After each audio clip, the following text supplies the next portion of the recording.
આ વખતે નવેમ્બર મહિનાની શરૂઆતમાં આપણે એક અલગ થીમ સાથે નવેમ્બરની શરૂઆત કરી અને આ આખી થીમ જેને આખું વર્ષ આપણે ફોલો કરવાની છે. मनमौजी इवनिंग हार्दिक के साथ. હું જે કહેવા માંગુ છું એ થોડીક અલગ વાત અથવા તો ન સમજાય એવી વાત તમને લાગશે, પણ એને ક્લેરિફાય કરવા માટે મારી સાથે ફીવર એફએમના સ્ટુડિયોમાં છે doctor Manish Sadwani, MCH surgical oncologist and cancer surgeon and co founder Airavat cancer care, SG highway, Ahmedabad. આ વખતે 7મી નવેમ્બરે સર કેન્સર અવેરનેસ ડે હતો, ત્યારે આપણે ફોકસ કર્યું પ્રિવેન્શન ઉપર. આપણે બહુ બધી વાતો કરી કે ભાઈ અર્લી ડિટેક્શન થવું જોઈએ, લાઇફસ્ટાઇલમાં ચેન્જીસ થવા જોઈએ એન્ડ મેની થિંગ્સ કે જે આખું વર્ષ પણ થવી જોઈએ. Basically, this month, November, 7th November was National Cancer Awareness Day.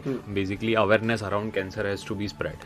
Constantly, this was National Cancer Awareness Day. So, India no focus અત્યાર સુધી was on treatment. કે આપણે ટ્રીટમેન્ટમાં શું અવેરનેસ જાગૃત કરવાની જરૂર છે, કે ભાઈ ટ્રીટમેન્ટ થઈ શકે છે, એડવાન્સીસ અવેલેબલ છે, આ બધી વસ્તુઓ ચાલતી. આ વર્ષનું focus rather than on treatment was on prevention, early detection અને લાઇફસ્ટાઇલ ચેન્જીસ. લાઇફસ્ટાઇલ ચેન્જીસ મોર ઓર લેસ આપણે વિચારીએ તો જે કોન્સ્ટન્ટલી આપણે સાંભળીએ છીએ, કદાચ 5% ઇન્કલ્કેટ કરીએ છીએ અને 95% we think or we pledge to inculcate in our life કે આપણે કરીશું આગળ જતા. એ રૂટીન રેગ્યુલર લાઇફસ્ટાઇલ ચેન્જીસ આપણે કરવાની જે જરૂર છે એના વિશે વાત છે. એની સાથે પ્રિવેન્શન એટલે કેન્સર થતા પહેલા અટકાવવાની વાતો કરવાની છે, અને અર્લી ડિટેક્શન એટલે કેન્સર થયું છે, શરૂઆતના સ્ટેજમાં છે, જ્યારે કદાચ કોઈ સિમ્ટમ્સ, કોઈ લક્ષણો નથી દેખાતા એ ટાઈમે પકડવું છે. એટલે કોઈ લક્ષણ નથી અને તમે પકડો છો તો કદાચ એ સ્ક્રીનિંગ થી થશે.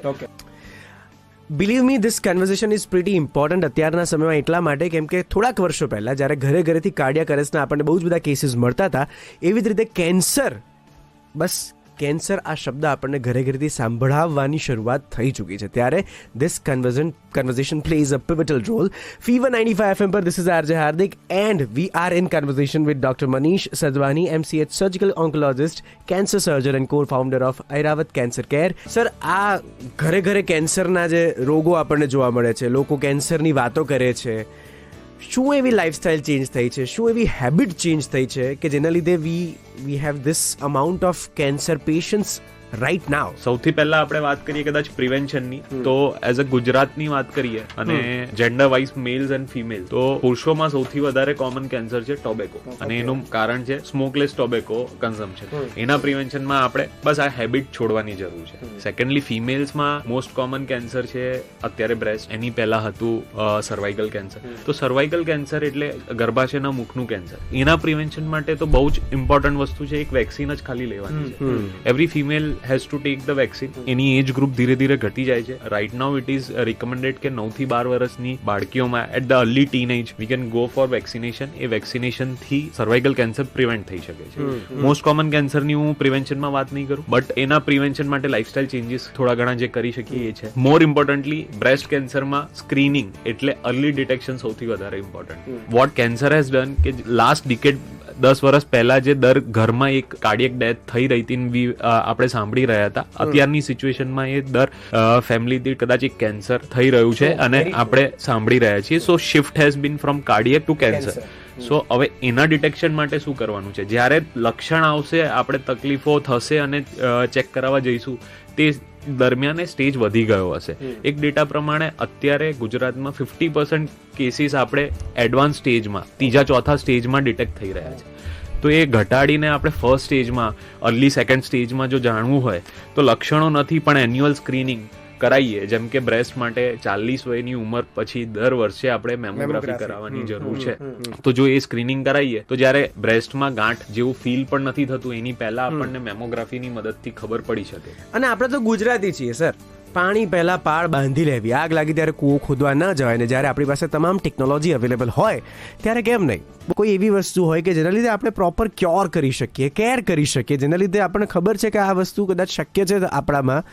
After these all testings and everything, કે ભાઈ પ્રી ટેસ્ટિંગ કરાવ્યું કે પછી જીનોમ ટેસ્ટિંગ કરાવ્યું, જેના લીધે જેનેટિકલી કંઈ હોય તો આપણને ખબર પડી જાય. તો વેક્સિન જેવું કોઈ આપણે આમ ન કરી શકીએ. everyone wants a easy quick solution પણ એના બહુ સોલ્યુશન્સ નથી. કેન્સર એઝ અ ડિઝીઝ એક ડિઝીઝ નથી. I truly say that each organ દરેક અંગમાં અલગ અલગ ટાઈપના કેન્સર્સ થઈ શકે. એટલે એક કદાચ ગણવા બેસી તો 100-200 જેટલા ડિઝીઝનો એક કોંગ્લોમરેટ છે કેન્સર. એમાં ફ્યુ કેન્સર્સમાં વેક્સિન્સ આર ધેર. જેમ કે સર્વાઇકલ કેન્સરનું કારણ HPV વાયરસ છે. તો જ્યાં વાયરસ કારણ છે ત્યાં વેક્સિન છે એના પ્રિવેન્શન માટે. તો HPV વાયરસ વેક્સિનથી સર્વાઇકલ કેન્સર્સ, અમુક ઓરોફેરિંગ્સના કેન્સર એટલે મોઢાના પાછળના ભાગમાં થતા કેન્સર્સ બી એનથી જ એ જ વેક્સિનથી અટકી શકાય છે. સેમ વે લીવર કેન્સર્સમાં મેજર કોઝ HBV વાયરસ એટલે હિપેટાઇટિસ બી ના લીધે થતા લીવરના કેન્સર્સમાં હિપેટાઇટિસ બી વેક્સિનેશન હેલ્પ કરી શકે છે. પણ બ્રેસ્ટ માટે કે જે કોમનલી થતા કેન્સર્સ માટે એવી કોઈ વેક્સિનેશન નથી. હું સ્ટ્રેસ કરી સ્ક્રીનિંગ પર, મેમોગ્રાફી પર. Parting note I was just asking sir કે સર તમે આટલી કેન્સર વિશેની બહુ બધી વાતો અમારી સાથે શેર કરીને ઘણી બધી વસ્તુઓ તમે સિમ્પ્લિફાઈ કરીને અમારા સુધી સમજાવવાનો પ્રયત્ન કર્યો. ત્યારે I would love to know that કે as a parting note would you like to share something fever એફએમના લિસનર્સને? નવેમ્બરમાં એક તો આપણે 7th નવેમ્બરના national cancer awareness day celebrate કર્યો. સેમ વે એક ટ્રિવિયા છે around November. It is no shave November. આપણે બધાને ખબર છે. So how it was started. 2009માં એક ફેમિલીની અંદર કોલોન કેન્સરના લીધે ડેથ થઈ હતી. Okay. So that family started this no shave November movement.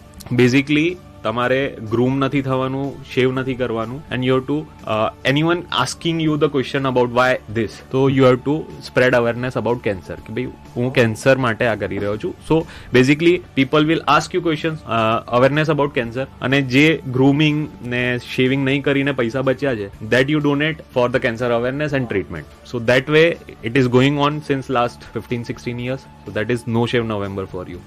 Indirectly, directly, both the things are associated and connected, but we are directly associated with you. Thank you so much, Dr. Mani, for associating with Fever FM and coming to the studio.